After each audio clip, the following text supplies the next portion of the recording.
хүн. Бид хүмүүс.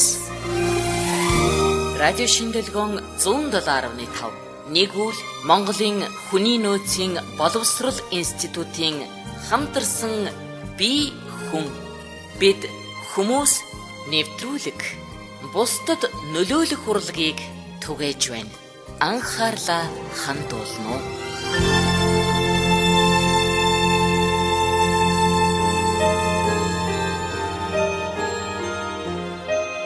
Сайн бацхан өрхөн мөндө сонсогчдоо та бүхэндээ бэлтгэн хүргэдэг би хүн бид хүмүүс нэвтрүүлгийн маань шинэхэн дугаар та бүхэндээ хүрэхэд бэлэн болоод байна. За тэгэхээр бид энэхүү нэвтрүүлгээ нэгүл Монголын хүний нөөцийн боловсролын институттай хамтран идэг байгаа. За энэ удаагийн нэвтрүүлгээ маань уламжлал ёсоор нэгүл Монголын хүний нөөцийн боловсрол институтын зөвлөх багш Дасцэрмагш маань хүрэлцэн ирээд байна. Энэхүү нэвтрүүлэг маань 7 хоног болгоны 3 дахь болон 5 дахь өдрүүдэд 10 цаг тэг 5 минутаас та бүхэндээ хүрдэг байгаа. За тэгэхээр өмнөх нэвтрүүлгүүдээр та бүхэндээ менежментийн талаар олон зөвлөдүүдийг дурдж хүргэсэн байгаа тий Дасцэрмагшаа. За тэгэхээр битээр өнөөдөр өмнөх нэвтрүүлгүүдийнхаа сэдвүүдийг баттгаж за мөн та бүхэндээ мартагдсан зүйлүүдийг сэргээж хүрэхээр төлөвлөсөн байгаа. За тэгэхээр өнөөдөр битээр менежментийн үүсэл хөгжлийн талаар цухас дурдаад өнгөрье гэж бодлоо. Тэгэхээр менежментийн үүсэл хөгжлийн талаар та хэсэг зүйлийг бас сонсогчдоос дурдж одоо тайлбарлаж өгөөч юм хүсэж байна. За сайн байцгаана уу. Сонсогчдоо энэ өдрийн мэндийг хүргэе. Тэгэхээр сайхна битээр энэ нэвтрүүлгийг эрхлэн явуулаад нэлээдгүй хугацааг өнгөрөөсөн байна. Тэгэхээр аливаа нэгэн одоо академик шинжтэй сургалтын үйл явц бол зайлшгүй баттгал гэдэг одоо ойлголт бол байх ёстой. За энэ үднээсээ сайхна битээр тохиролцоод энэ одоо өдрийн хичээлийг бол баттгал маягаар явуулахаар одоо төлөвлөсөн байна. За энэ утгаар наваад үзэх юм бол бид одоо менежментийн шинжилгээ ухааны талаар, менежментийн одоо чигүүргийн талаар, менежментийн одоо арга барилын талаар бид өмнөх лекцүүдтэй авч үзсэн учраас одоогоор бид менежмент хэрхэн үүссэн бэ, яагаад үүсэх болсон бэ гэдэг асуудлыг зөвхөн авч үзье. За тэгэхээр менежмент гэдгийг манай сонсогчдод мэдэж байгаа удирдахуйн ухаан буюу бусдыг манлайлах, бусдыг чиглүүлэх, бусдад нөлөөлөх урлаг гэж тайлбарласан байдаг. Тэгэхээр менежментийн шинжилгээ ухаан бол хүн судлалын хүнийг өдөрдөн чиглүүлэх шинжилгээ ухааны хэлбэр юм байна. Тэгэхээр сэтгэл зүйн шинжилгээ ухаан хүнийг судалдаг, одоо хүний нөөцийн шинжилгээ ухаан хүнийг судалдаг, тийм ээ. Анагаахын шинжилгээ ухаан хүнийг судалдаг. Гэх мэтээр бүх шинжилгээ ухаан хүний сэтгэл зүй, хүний үйл хөдлөл, хүний одоо потенциалуудыг судалсан байдаг. Тэгэхээр энэ түүхэн үйл явц нь хүн үүссэн цагаас эхлээд тийм ээ хүн өөрийн өмчтэй болох үеэс эхлээд л хэн нэгнийгээ удирдах үйл явц явагдаж эхэлсэн гэж үздэг. Өөрөөр хэлбэл энэ манай эртний өмнөх одоо зуунуудаас дамжигдан одоо яригддаг л да. Тэгэхээр өөрөөр хэлбэл тухайлбал хүн төрлөختөн үүссэн тухайн нөхцөл байдал хүчтэй нь хүчгүйгээ тийм ээ тодорхой хэмжээний одоо гал эзэмшсэн гал эзэмшээгүй хүмүүсээч гэдэг юм уу одоо хоол тэжээлтэй нь хоол тэжээлгүй хүмүүсээч гэдэг юм уу би бэлдар сайтай би бэлдар мотогаач гэдэг юм уу ямар нэгэн байдлаар захирч удирдах чиглүүлж зарим тохиолдолд яг нь харгасалж дарамтлж байсан байдаг. Тэгэхээр энэ үйл явц нь явсаар өмчтэй холбоотойгоор захирагдах гэдэг үйл явц явагдаж ирсэн. За энэ үеэс эхлээд менежментийн шинжилгээ ухаан үссэн гэж үздэг. Яг шинжилгээ ухаан болсон үе цагийг аваад үзэхүүл нэлээд хойгоор авч үзнэ. За тэгэхээр манай эртний өмнөх үе за түүний дараагийн дундад зууны үе буюу феодалын нийгмийн үе гэж авч үздэг. Тэгэхээр мэдээж иргэн дандаа өмчтэй холбоотой яригдаж байгаа.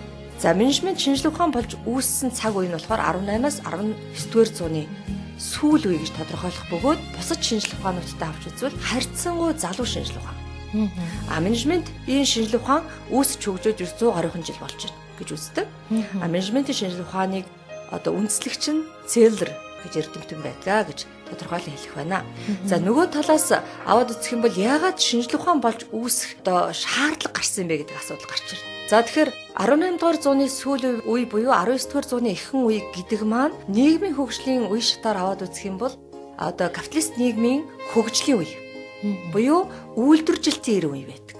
Үйлдвэржилтийн 90. Тэгэхээр энэ үйлдвэржилтийн 90 үетэй холбогдоод одоо хүмүүсийн сэтгхүйд гарсан өөрчлөлт, ажилчин анги ба эзэдүүдийн хоорондын тэмцэл, мөн боол болон эзэдүүдийн хоорондын тэмцэл, тариачин болон эзэдүүдийн хоорондын тэмцэл буюу хоёр талын эзэн одоо боолын хоорондын буюу одоо өмчийн эзэн, өмчгүй хүмүүсийн хоорондын хоёр субъектийн хоорондын тэмцэл их хурцтмал болсон үе гэж тодорхойлж байна. За энэ үеэс эхлээд хүмүүсийн энгийн иргэдийн сэтгэхүйд ямар одоо асуудал буусан бэ гэхээр бид яагаад тийм ээ өмчтэй болж болдоггүй юм бэ? Нэгдүгээр асуудал. Хоёрдугаар бидний хөдөлмөрийн хөлсийг үнэнчээр үнэлээч. Тийм ээ? Одоо боломжийн хэмжээний цалин авах шаардлагатай байна. Бүтээмжиндээ тохирсон цалин авах шаардлагатай байна. Гуравдугаар бид хөдөлмөрлөж байгаа учраас биднэрт нийгмийн халамж асуудал зайлшгүй байх шаардлагатай юм байна гэсэн асуудал яригдж эхэлсэн бөгөөд энэ нь үйлдвэрчний эвлэл үүсгэхтэй холбогдож гарсан байдаг. За өөрөөр хэлбэл энгийн иргэд буюу ажилчаанг, тариачаанг өмчгүй этгээдүүд өмчийн төлөөх тэмцэл үүснэ л гэж ойлгож болно. За энэ цагаас эхлээд яасан мэхээр ерөөсөө эзэн боолын хоорондох эзэн ажилчны хоорондох харилцаа буюу гүйцэтгэх гэсэн үг дуугүй гүйцэтгэх үйл явц одоо юу гэдэг явандаа ирээдүг болж эхэлснийг эзэдүүд ойлгосон. За эзэдүүд ойлгосныхаа үндсэн дээр одоо ямар арга хэмжээнүүдийг авч эхэлсэн бэ гэхээр хүмүүсийн ажилчин ангийн одоо хөдөлмөрийн бүтээмжийг нь харьцангуйгаар өндөр түвшнээр үнэлэх, цалин мөнгийг ахиулах, нийгмийн халамжийг нь дээшлүүлэх буюу одоогийн бидний ойлгож байгаа хөдөлмөрийн хууль, бусад эрх зүйн актууд үүсэх үндсэн суурийг тавьж эхэлсэн. Тухайн үед ажлын цаг гэж байгаагүй. Амралт гэж байгаагүй.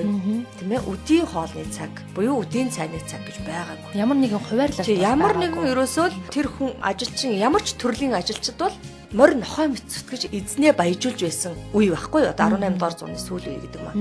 Тэгэхээр энэ үед бол хүмүүс харьцангуй дэлхийн нийтийн хөгжлийг таниад мэдчихсэн, харьцангуй боловсралтай хүмүүсийн нийгмийн хүрээ өргөсчихсөн, амьдралыг үзэх үзлийн хувьд бид ижил төрлийн хүмүүс шүү дээ гэдэг үзэл бодол ажилчин ангийн хувьд төлөвшөж эхлэж байсан. Нөгөө талаас маш томоохон хувьсгалууд гарч эхэлж байсан. За энэ үүднээс аваад үзэх юм бол бидний яриад байгаа эзэн хүмүүсийн буюу ажил олгогчийн сэтгхүйд ажилчдыг хэрхэн доктор сууршилтай ажилуулах вэ? Яаж одоо өөртөө тогтоом барих вэ гэдэг асуудал гарч эхэлсэн. Энэ бол санааг нь зовоож ирсэн асуудал болж ирсэн. Нөгөө талаас Азиас нүүдэлтэй маш их хэмжээний цагаачлал нь Европын орнуудыг бүрхсэн бөгөөд Европын орнуудад маш бага центээр ажиллах, нөгөө талаас маш үнэнчээр ажиллах чадвар бүхий хүний нөөцөд бий болж эхэлсэн. Ингээд ирэхээр Аз хүмүүсийг хэрхэн одоо удирдах вэ?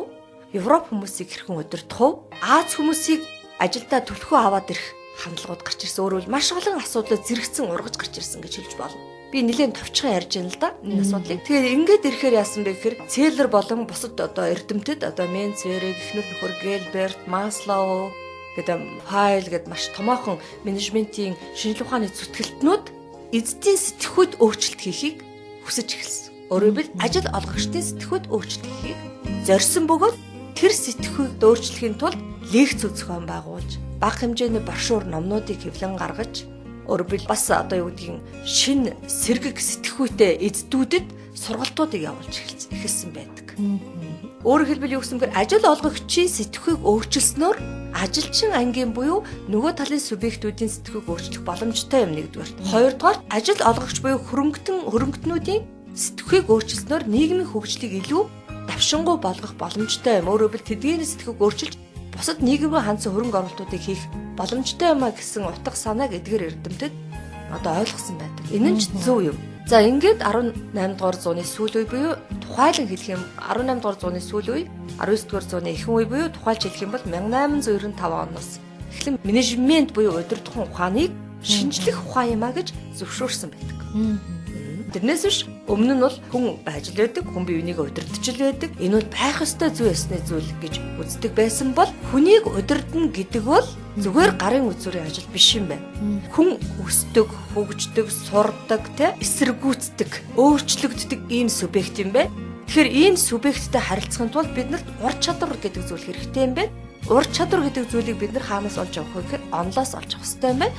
Тэр онлыг тодорхой одоо эрдэмтэд боловсруулах шаардлагатай юм байна гэсэн зүй ёсны шаардлага гарч ирсний үндсэн дээр менежментийн шинжилгээ ухаан үүссэн гэж хэлж болно.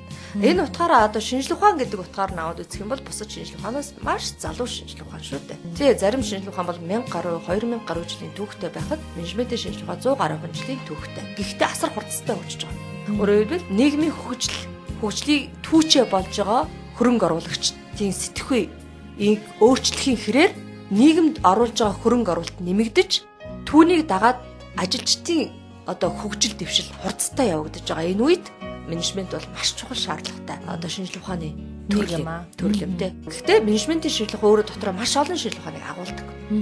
Сэтгүүлийн шинжилгээ ухаан, биологийн шинжилгээ ухаан тий гэх мэт шинжилгээ ухаануудыг өөртөө агуулдаг. Яг тэгэхээр тэр хүний л удирдах байгаа бүх одоо ойлголтуудыг менежментийн шинжилгээ ухаан өөртөө агуулдаг гэж ойлгож байна. Тэгэхээр би зүгээр хэлэх дуртай байдаг. Менежментийн шинжилгээ ухаанууд эцэг юм аа гэж тайлбарлах дуртай байдаг. Аваад үзэхэд ерөөсөө тийм байгаа. Тийм ээ бид нар бол математикийн шинжилгээ ухаан, философийн шинжилгээ ухааны эцэг гэж тайлбарладаг боловч үндсэндээ тэр математикийн шинжилгээ ухаан, философийн шинжилгээ ухааны хэн бий болгоод байгаа? Хүн л бий болгож байгаа. Хүн байхгүй тохиолдолд хүн зөв чигийг гаргаж удирдахгүй байгаа тохиолдолд нийгэм юу вэ? Тийм ээ? Ард олон юу вэ? Бидний хөгжил юу вэ? Тийм ээ? Энэ одоо дэвшил одоо өөрчлөлтүүд яг юу вэ гэдэг ойлголтууд гарч ирж байна шүү дээ. Тэгэхээр энэ бүх зүйлийг одоо 2100 хүртэл авч явсан субъект маань өөрөө хүн. Тэгэхээр хүнийг судлана гэдэг бол агуу шинжилгээ ухаан. Хүнийг маш олон талаас нь судалж байгаа. Хүнийг удирдахын талаас нь хэрхэн зөв удирдах вэ гэдэг талаас нь судалж байгаа шинжилгээ ухаан бол менежментийн шинжилгээ ухаан гэж хэлэх. Тэр дөнгөж сая та бүхэндээ менежментийн үүсэл хөгжлийн талаар цугцаан дурдлаа. Менежмент нь бол үүсэл хөгжлийн талаар бол ярих зүйл бол маш их байгаа. За тэгэхээр та бүхэндээ хэсгийн зүйлээ дурдж одоо сонирхууллаа. Бид энэхүү нэвтрүүлгээ нэгвэл Монголын хүний нөөцийн боловсролын институтийн зөвлөх багш удирдлагын ухааны докторант Дастермагштайгаа хамтран хийдэг байгаа. За мөн бие хүн бид хүмүүс нэвтрүүлэг маань 7 хоног болгоны 3 дахь 5 дахь өдрүүдийн 10 цаг 5 минутаас та бүхэндээ хүрч байгаа юм шүү. За нэвтрүүлэг маань үргэлжилж байна. Сая та бүхэндээ менежментийн үүсэл хөгжлийн талаар цугцаан дурдж өнгөрлөө. За хойл ярилцлага үргэлжлүүлээ. За тэгэхээр менежментийн чиг үүргийн талаар ярилцъя гэж бодлоо. За тэгэхээр менежментийн чиг үүргийг бол дотор нь 4 ангилдаг гэдэг байгаа тий. За энэ талаар хойлоо өнөөдөр авч үзье бас.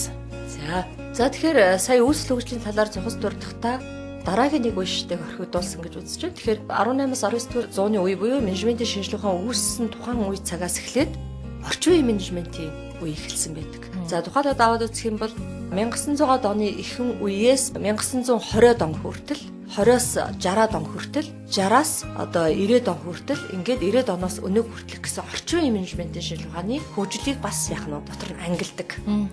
За ингээд яагаад ангилж байгаа юм бэ гэхээр хүн төрөлхтний хөгжил буюу удирдлагын ухааны хөгжил дэвшил өсрөнгүй хурцтай явсны хэрээр буюу хөрөнгө оруулагчид маш олон салбар руу хөрөнгийг цацаж тэр одоо цацсан одоо хэсгүүдэд нь шинжилгээ ухааны бүх төрлийн нээлтүүд хийгдсэний үндсэн дээр хүний нийгэм бас хүчтэй хөгжсөн. Тухайлбал даваад үзвэл дэлхийн 2 дугаар дайны дараагаас маш өндөр хүчтэй хөгжсөн гэж үздэг. Дэлхийн 2 дугаар дайн ч гэсэн хүний нийгмийн хөгжлийг одоо өсрөнгөө хөгжүүлэхэд их түлхэц өгсөн. Өөрөөр хэлбэл дайн, тулаан, хэрхэн одоо ялах уу, ямар шинжилгээ ухааныг одоо ашиглаж төлөх үү, ялах уу гэдэг техник, технологийн хөгжлүүд бас асар хурцтай хөгжсөн. Ингэж асар хурцтай хөгжих үйл явцад хэн түүн дээр ажиллах вэ? Хүн л ажиллана шүү дээ. Хүний нөөц ажиллана. Ингэснээр хүний нөөц мөн яг нь боловсрч хөгжиж ирсэн байдаг. За ингээд боловсрч хөгжөөд эхлэнгүүт яг нь гэхээр нөгөө хөгжиж боловсрсан хүний нөөцд маань таран байршиж бас өөр гэсэн одоо аж ахуй нэгжүүдийг байгуулж нийгмийг хөгжих түлхэц үзүүлж байсан байдаг нэг талаас. Нөгөө талаас менежментийн шинжилгээ ухаантай хавсран маркетингийн шинжилгээ ухаан буюу хэрэглэгч чиглэсэн шинжилгээ ухаанууд, зах зээлийг сурчилсан, зах зээлийг судалсан шинжилгээ ухаанууд төлхөө хөгжсөн. Өөрөөр хэлбэл зах зээлийн шинжилгээ ухаан, эдийн засгийн зах зээлийн шинжилгээ ухаанууд өсрөнгөө хөгжиж эхэлсэн байдаг. Илүү хурцтайгаар. За одоогийн эрдэмтдийн авч үзэж байгаагаар бол 21-р зуун буюу 1900-аад оны 90-ад оны сүүлээс бол шинжилгээ ухаан маш хурдтай хөгжиж хүний нөөцийн өндөр хөгжлийн хурцыг шаардж байгаа. За энэ үүднээс аваад үзэх юм бол менежментийн чиг үүргүүдийг эзэдүүд болон ажлагчид хүний нөөцөд нэг бүрчлэн ойлгох, ухаарах, мэдрэх шаардлага гарч ирсэн. Өөрөөр хэлбэл хүмүүс ингэж ойлгож байна л да менежментийн шинжилгээ ухаан гэдэг бол зөвхөн удирдлагын ухаан учраас тэрийг бол зөвхөн эзэдүүд л мэдж явах шаардлагатай гэж үзэж байна. Гэтэл үндсэндээ тийм биш.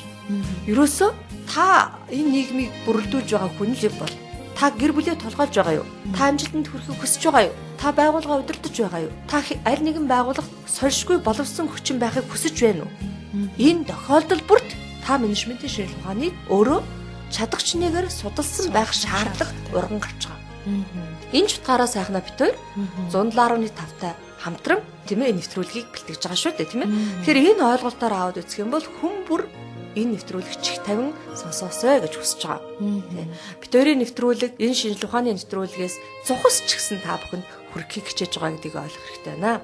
За дараагийнх нь ойлголт болохоор менежментийн чиг үүргээс сайхнаа асуулаа. Тэгэхээр менежментийн чиг үүргийн үндсэн ойлголтыг бид өмнөх хичээлүүдээр тайлбарсан. Одоо давтъя. Тэгэхээр менежмент маань удирдлагын ухаан маань А-гаас B зэг хүртэлх үйл явцаа төлөвлөх гэдэг асуудлыг нэгдүгээр тавьж үздэг. Өөрөөр хэлбэл бид нар өөрийнхөө гүйцэтгэхэд байгаа мөрөөдөлдөө хүрэх гээд байгаа үйл ажиллагаагаа ямар нэгэн байдлаар цаг хугацаа, орон зай, санхүү, бусад нөөцүүдийн хувьд төлөвлөх ёстой. За тэгэхээр төлөвлөхдөө бид нар төлөвлөж байгаа учраас бодит нөөцдөр тулгуурлаг төлөвлөх шаардлагатай байна.